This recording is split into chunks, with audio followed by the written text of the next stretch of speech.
Bonjour tout le monde, ici Martin Lefebvre, chef des placements à la Banque nationale. Merci de vous joindre à ce balado BNI. Aujourd'hui, on va parler d'inflation, de croissance économique et de marché avec mon invité, notre chef économiste et stratège Stéphane Marion. Bonjour Stéphane. Bonjour Martin. Stéphane, on a eu des chiffres d'inflation ce matin pour le mois de mai qui ont été un peu surprenants. On s'attendait à ce que l'inflation ait connu son pic le mois dernier, mais là, clairement, les chiffres sur l'essence sont venus déjouer un peu les pronostics. Qu'est-ce que tu en as vu, toi?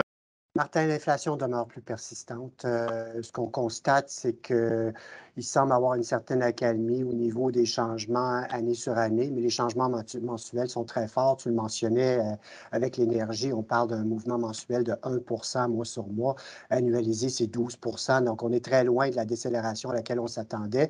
Puis même lorsqu'on exclut les aliments et énergie, bien que là, ça semble modérer un peu, la cadence, c'est du 6 année sur année. Donc, ce que ça veut dire, Martin, c'est faut s'attendre à une continuité de la normalisation des taux d'intérêt qui pourrait être plus agressive qu'on pense. Ah oui, OK. Qu'est-ce que ça veut dire, ça, dans les faits? Là, on a déjà vu la Banque du Canada faire un autre 50 points de base. Donc, clairement, vous vous attendez à ça pour la Fed aussi la semaine prochaine, dans les semaines qui vont venir? Je pense que la tentation des banques centrales, c'est de se diriger très rapidement à 2 des deux côtés de la frontière. Après ça, on verra. Mais il y a fort à parier qu'au Canada, on pourrait aller toucher le 3. Puis aux États-Unis, bon, peut-être 2,5. On verra comment les choses vont se dessiner. Mais clairement, Martin, ce ne sont pas des chiffres qui laissent entrevoir une complaisance au niveau des banques centrales. Au contraire. Et qu'est-ce que les banques centrales peuvent faire clairement? En fait, si on voit que l'inflation, c'est surtout des commodités, la nourriture, puis l'essence comme telle, est-ce qu'ils ont vraiment un pouvoir là-dessus ou sinon, ça ne serait pas du ressort du fédéral de venir légiférer quelque chose? Jusqu'à où ça peut aller? Ben, Martin, dans un contexte de choc d'offres, parce qu'on a quand même des relents de la pandémie en Chine qui a fermé son économie, donc un impact sur la chaîne d'approvisionnement mondiale, une pression à la hausse sur les prix.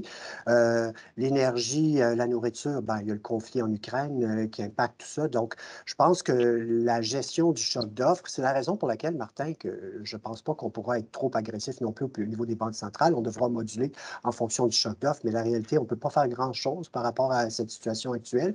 Mais une des choses qu'il y a des banques centrales, Martin, c'est le mouvement à la hausse des taux d'intérêt sur la partie longue de la courbe. Donc, on va prendre les taux 10 ans, l'augmentation des taux hypothécaires, qui ça fait quand même une partie du travail pour les banques centrales. C'est la raison pour laquelle je ne m'attends pas à ce que les banques centrales rehaussent les taux à du 5 là.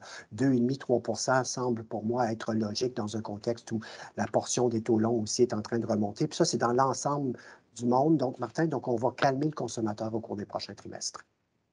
OK. Qu'est-ce que ça veut dire, Stéphane, concrètement, en termes de croissance économique? Est-ce que ça veut dire que c'est inévitable, on va tomber en récession? Jusqu'à où les banques veulent aller? Moi, je pense pas, Martin. Je pense que les banques centrales ne veulent pas amener la politique monétaire en territoire restrictif. On parle encore de normalisation, surtout dans un contexte où les taux d'intérêt hypothécaires, taux long terme, obligations sont en train de monter aussi. Donc, pour moi, Martin, ce que ça suggère, c'est une décélération de l'économie. Peut-être autour de 2 plutôt que la cadence de 4 qu'on connaît présentement. Puis on voit déjà aux États-Unis, au premier trimestre, ça ralentit. En fait, une contraction. Le deuxième trimestre reste un petit peu faible aussi. Donc, je pense que ça se dessine à l'horizon, que le ralentissement économique, sans être une récession, parce qu'il faudrait que la politique monétaire soit restrictive pour nous amener là, on n'est pas là. Donc, moi, ce que ça laisse suggérer, Martin, ça laisse sous-entendre une décélération autour de 2. Puis, si la cadence ralentit au niveau de la croissance, bien évidemment, l'inflation va suivre, Martin.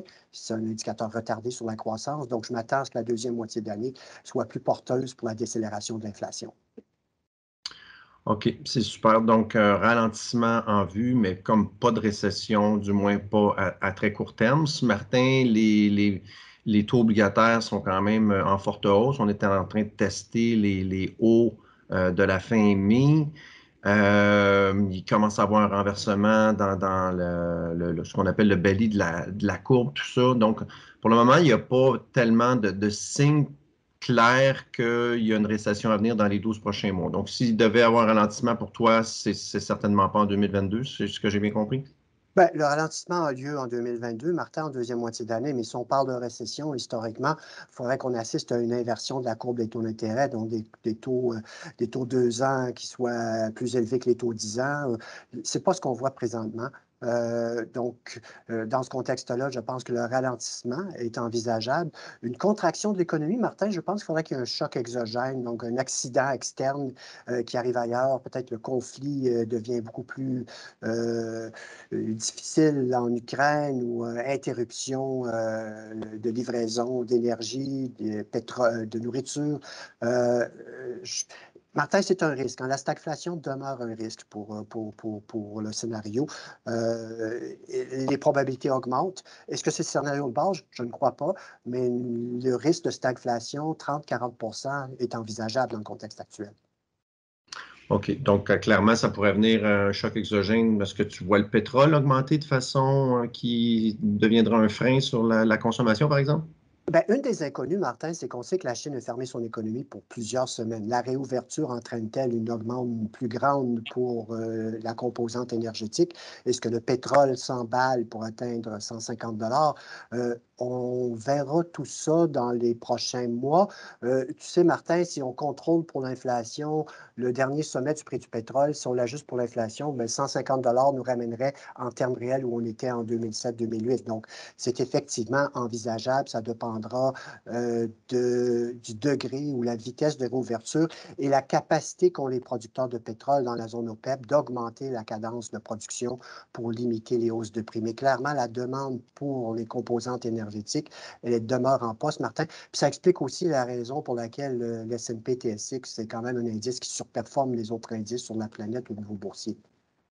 De même que l'économie canadienne, en passant, parce que comme tu peux constater ce matin, les chiffres d'emploi au Canada est encore une fois spectaculaire. 40 000 emplois au total, 130 000 emplois à temps plein.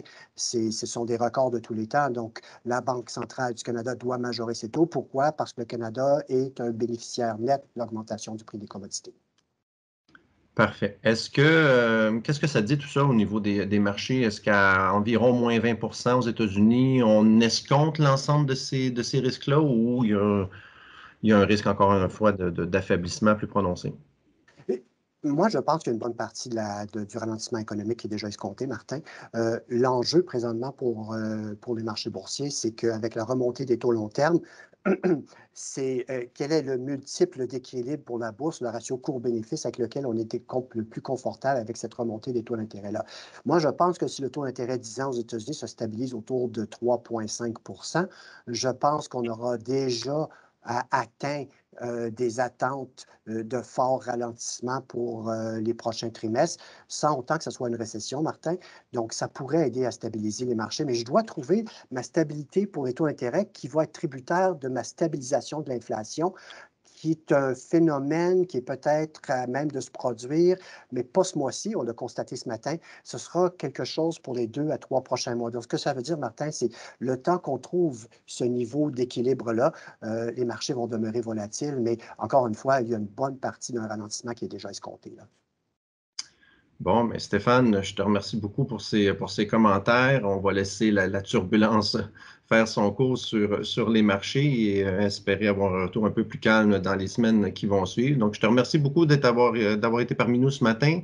Merci à tous d'avoir été à l'écoute et on se reparle le mois prochain pour un autre balado béni.